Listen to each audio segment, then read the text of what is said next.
रूस के विदेश मंत्रालय ने बड़ी कार्रवाई करते हुए बुल्गारिया के कई राजनयिकों को बर्खास्त कर दिया है। इनकी कोई गिनती नहीं बताई गई है, लेकिन ये कहा गया है कि रूस में मौजूद बुल्गारिया के कई अधिकारियों के खिलाफ कार्रवाई की गई है।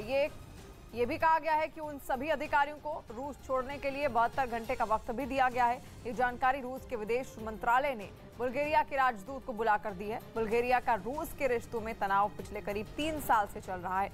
2019 में, 2020 में और फिर 2021 में बुल्गारिया ने रूस के राजनयिकों को हटाया था और उन सभी पर जासूसी करने का आरोप लगाया था। लेकिन यूक्रेन से तनाव बढ़ने के बाद बुल्गारिया से रूस के रिश्ते और भी खराब हो गए हैं। मार्च में बुल्गारिया ने रूस के 10 राजनयिकों को हटाया था। रूस ने उसी वक्त कहा था कि बेबुनियाद आरोप लगाकर उसके अधिकारियों पर कार्रवाई हुई है, लेकिन बुल्गारिया ने इसके बाद 1 अप्रैल को रूस के एक और बड़े अधिकारी की छुट्टी कर दी। अब रूस ने बुल्गारिया के अधिकारियों पर जो कार्रवाई की है, ये उसी का जवाब माना जा रहा है।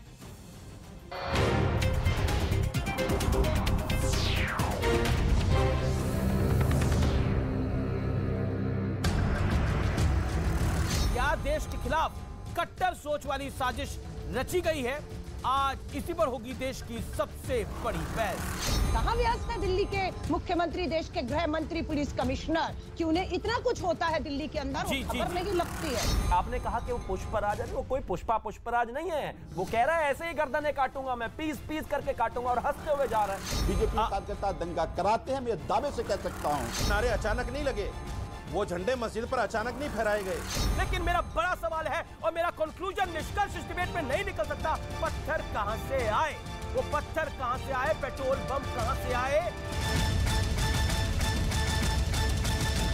जैसे ही मिसाइल अटैक का शोर खत्म हुआ, चारों तरफ धुएं का गुबार छा गया। दावा किया गया इस हमले में रूस की फौज को काफी नुकसान पहुंचा। हालांकि यूक्रेन ने किस जगह से ये मिसाइलें दागी, इसकी जानकारी उसकी ओर से नहीं दी गई।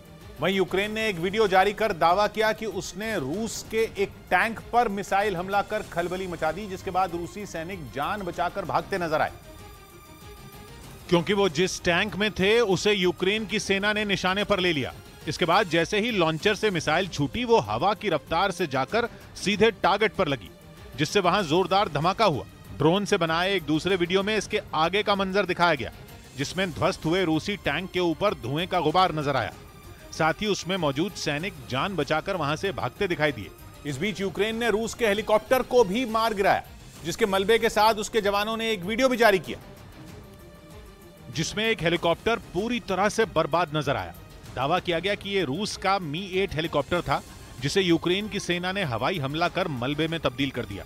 हमला ऐसा कि हेलीकॉप्टर का एक एक पुर्जा जलकर राख हो गया, जिसके टुकड़े जमीन पर बिखरे नजर आए।